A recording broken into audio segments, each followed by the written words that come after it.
하나님의 말씀은 출애굽기 16장 26절에서 30절까지 말씀입니다. 출애굽기 16장 26절에서 30절까지 말씀을 우리 다 함께 봉독합니다.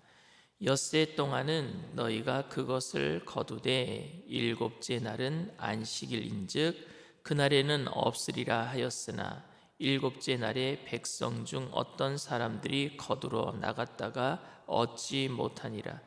야훼께서 모세에게 이르시되 어느 때까지 너희가 내 계명과 내 율법을 지키지 아니하려느냐. 볼지어다 야훼가 너희에게 안식일을 주므로 여섯째 날에는 이틀 양식을 너희에게 주는 것이니 너희는 각기 처소에 있고 일곱째 날에는 아무도 그의 처소에서 나오지 말지니라. 그러므로 백성이 일곱째 날에 안식하니라. 아멘. 말씀의 제목을 다 함께 따라해 주시길 바랍니다. 일상 예배의 소중함. 일상 예배의 소중함. 오늘 주엽교구가 찬양을 해주셨는데 너무 마음속에 감동이 되었습니다. 아무것도 두려워하지 말라 그래서 저는 새벽이 제일 두려워요.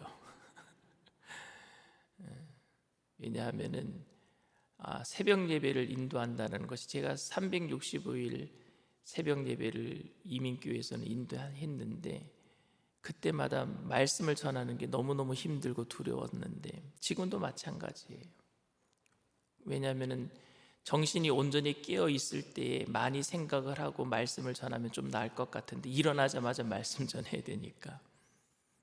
옛날에 어떤 목사님이 너무 급하게 나오는 바람에 위에는 입고 나왔는데 바지를 안 입고 나오셨대요. 그 정도로 새벽이 두려운데 오늘도 실수 안 할까 봐, 그러나 하나님께 맡기고 함께 피차 은혜 나누는 귀한 시간 되기를 원합니다. 한 사람이 동생의 집에 방문을 했다가 현금이 없어서 집에 돌아갔는데 동생한테 10만 원을 빌렸어요.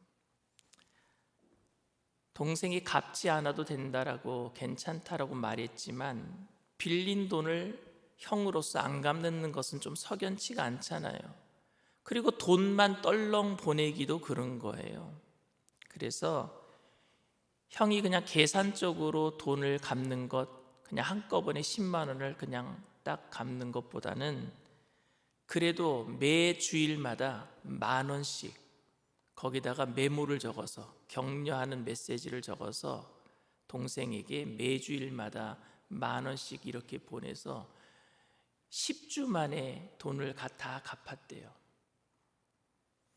그런데 어느 날 우편함을 들여다보니까 10만 원이랑 메모지가 다시 와, 동생으로부터 내가 다시 10만 원 빌려줄 테니까 매주마다 다시 나한테 10,000원씩 갚으라고. 동생은 그냥 10만 원 돌려받은 게 기분 좋은 것이 아니라 매 주일마다 형에게 격려의 메시지를 받는 게 좋았던 거예요. 저는 목회를 하면서 가끔 다른 교회 집회나 수련회 강사로 초청받아 갈 때가 많이 있습니다. 집회에서 설교하는 것은 주일 목회 현장에서 설교하는 거랑은 조금 많이 틀립니다. 많이 달라요. 단순히 청중이 다르고 설교의 길이가 다른 것이 아니라 예배에 임하는 사람들의 마음이 달라요. 어떤 분은 이 차이를요, 일반식과 특별식의 차이라고 얘기합니다. 제가 여러분들에게 매주일마다 전하는 말씀은 뭐예요? 일반식이에요. 근데 제가 누군가 부흥사를 초청해서 와서 그날 말씀을 전하면 그날 먹는 건 뭐예요? 특별식이란 말입니다. 마찬가지로 제가 다른 교회에 가서 집회를 하거나 말씀을 전하면 그건 그 사람들에게 뭐예요? 특별식이 되는 거예요.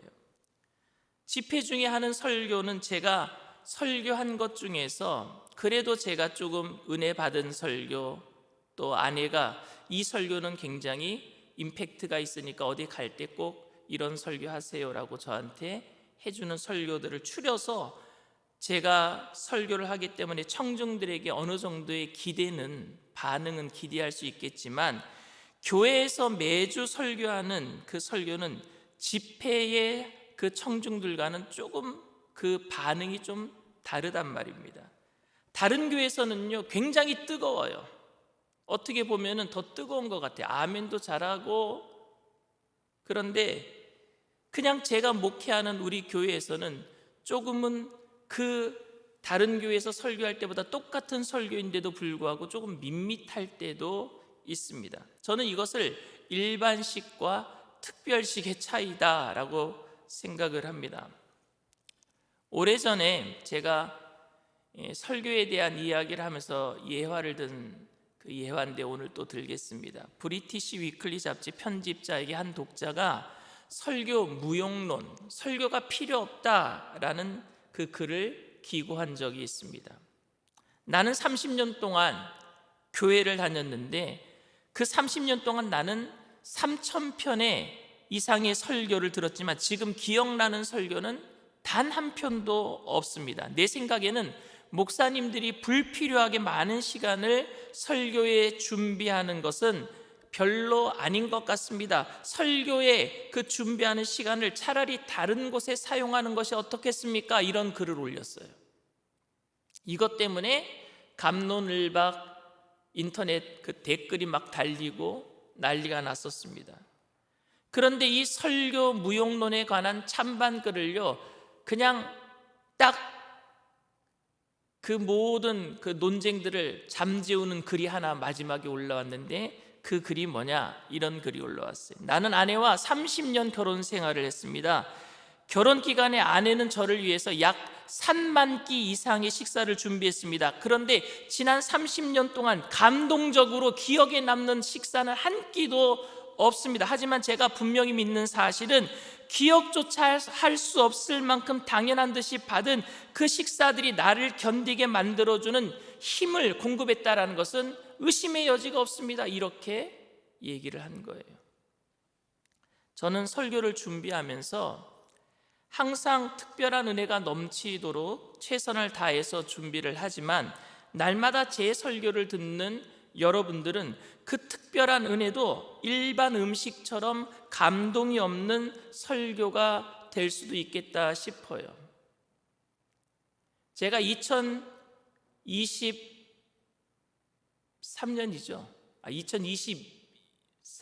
2022년인가요? 2년에 4월에 처음 와서 설교를 했어요. 그렇죠?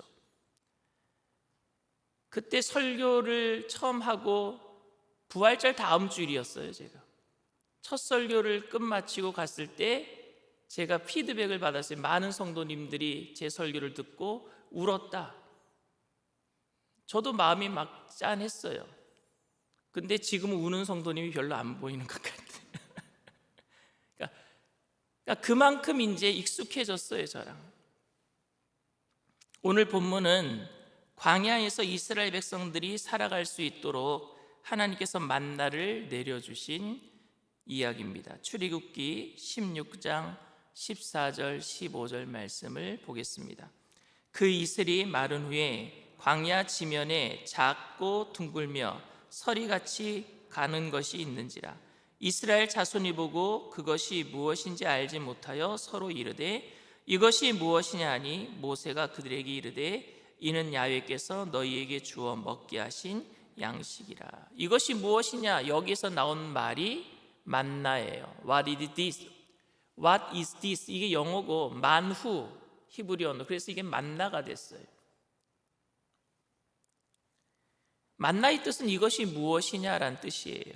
그러니까 이들은 처음에 가시 같은 것이 광야에 이슬처럼 내려있는 것들을 보고 너무 놀랐고 너무 신기했고 너무 은혜였어요. 처음 봤을 때 만나를 처음 경험한 이스라엘 사람들은 이것이 무엇이냐 하면서 신기해하고 달콤한 맛에 씨앗 같아서 너무너무 좋아했습니다. 그래서 그들은 혹시 이것이 내일 이 만나가 내리지 않으면 어떡하지 하는 마음까지 들었어요. 그래서 하루 거두어 드릴 양보다 더 많은 양을 거둬 드렸어요. 왜? 내일 혹시 안 내리면 어떡하지? 너무 맛있는데? 너무 좋은데? 그래서 많이 거둬들였는데 그것은 그 다음날 먹지도 못하고 썩어버리고 말았어요. 출애굽기 16장 19절 20절 말씀입니다. 모세가 그들에게 이르기를 아무든지 아침까지 그것을 남겨두지 말라 하였으나 그들이 모세에게 순종하지 아니하고 덜어는 아침까지 두었더니 벌레가 생기고 냄새가 난지라 모세가 그들에게 노하니라. 날마다 내려주실 건데 뭐 그렇게 많이 가져갔느냐, 그리고 괜히 그 다음 날까지 남겨놨다가 썩은 냄새가 나고 벌레가 먹었단 말입니다.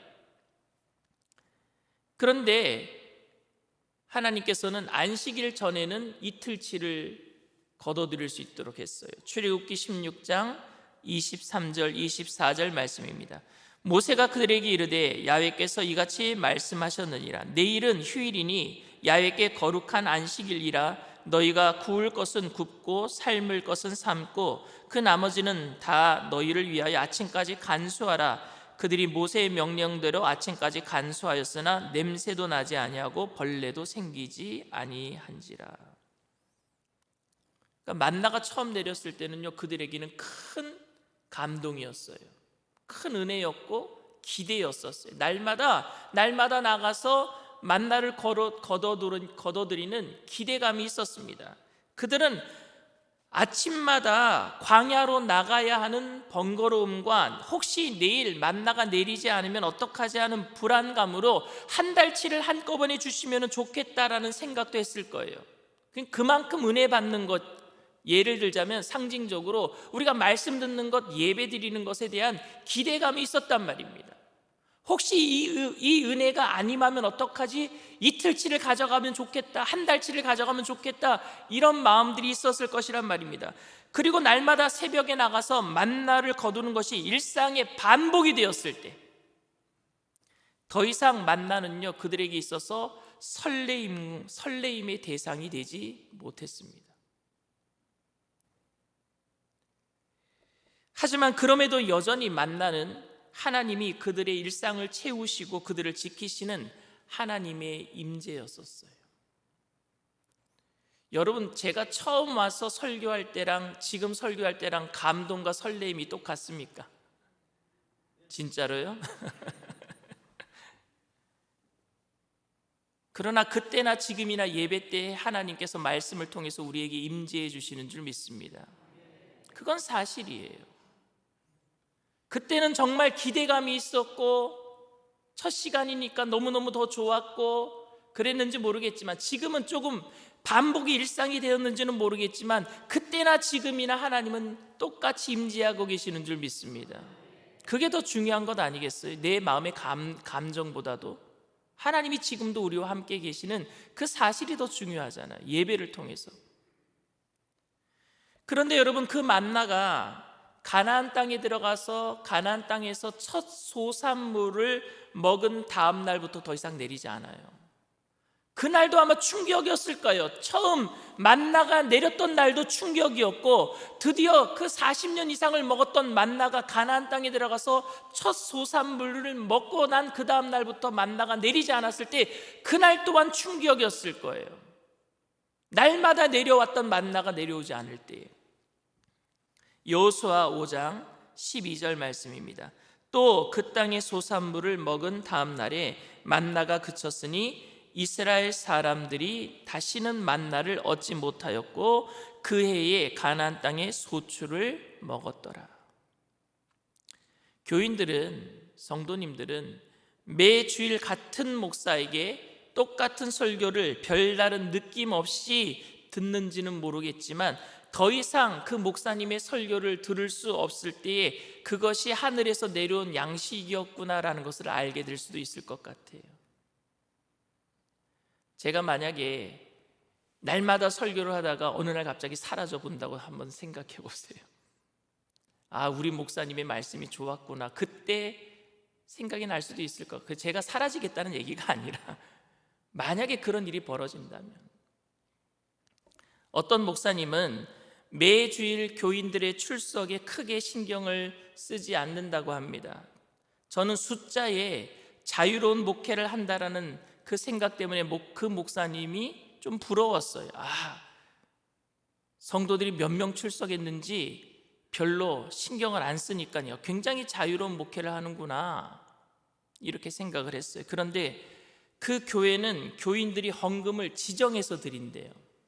매 주일 헌금을 드리든 아니면 한 번에 목돈으로 헌금을 하든 지정한 헌금은요 꼭 그 해에 다 드린대요. 그래서 목사님은 출석에 별로 신경을 쓰지 않는다고 합니다. 왜? 헌금은 다 들어오니까.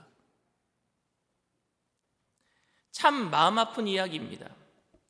헌금보다 함께 하는 것이 더 중요하다고 생각한다면 예배는 함께 하는 것인데, 매주 설교가 교인들에게 필요한 영양분을 제공해주는 양식이라고 생각한다면 한 번에 10만 원을 보내기보다는 10,000원씩 10주를 메모와 보내는 것을 소중하게 생각했던 형처럼, 동생처럼 매주 듣는 담임 목사의 설교보다 가끔씩 듣는 설교가 더 좋다라고 생각하는, 그 특별식이 더 좋다라고 생각하는 성도들이 있다면 저는 마음이 조금 서글퍼질 것 같아요. 일상의 반복이 더 중요한 것인데 특별한 사건이 더 중요한 것이 아니라, 우리가 점 찍듯이 사는 게 아니라 연결된 선으로 살고 있잖아요. 그럼 연결되는 과정이 더 중요한 것 아니겠습니까? 과정 없이 어떤 특별한 일들이 어떻게 일어날 거예요, 여러분?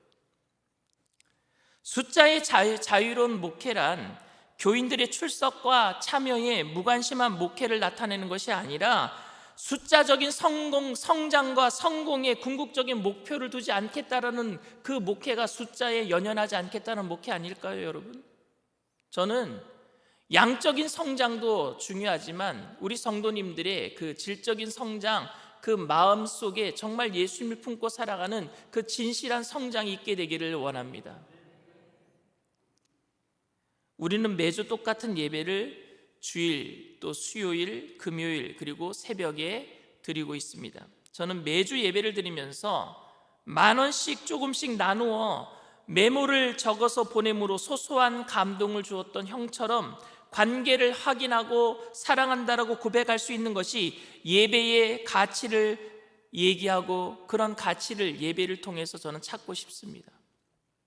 한 주 정도 예배를 빠진다고 문제가 생기는 것도 아니고, 반복의 지루함이 생동감을 빼앗아갈 수도 있지만 하나님은 잔잔하고 소소해 보여도 지속적인 관계 확인을 기뻐하신다라고 저는 확신합니다. 우리는 예배에서 감동을 경험할 수도 있고 경험하지 못할 수도 있습니다. 하지만 오늘 여기에 예배가 있다라는 사실은 하나님이 여전히 예배를 통해서 우리 가운데 임재하신다라는 증거인 줄 믿습니다. 매일 새벽에 이스라엘 백성들이 거둔 만나가 그랬던 것처럼 일상의 반복이지만 그날의 예배 중에도 하나님은 우리와 함께 하신다라는 의식적 고백으로 여러분들이 예배에 임하게 되기를 바랍니다. 저는 매주일 예배하는 성도님들에게 그 하나님께서 함께 하신다라는 것을 상기시켜주는 사람이 바로 저예요. 그게 목사의 임무예요. 오늘도 하나님이 이 예배를 통해서 우리와 함께 하십니다. 그걸 상기시켜주는 사람이 바로 목사란 말입니다. 목회자의 사명은 평생 잊을 수 없는 한 편의 설교로 사람을 바꾸는 게 아니에요. 목회자의 사명은 모일 때마다 그리스도의 복음의 은혜를 기억함으로 일용할 양식을 제공하는 게 목회자의 사명입니다.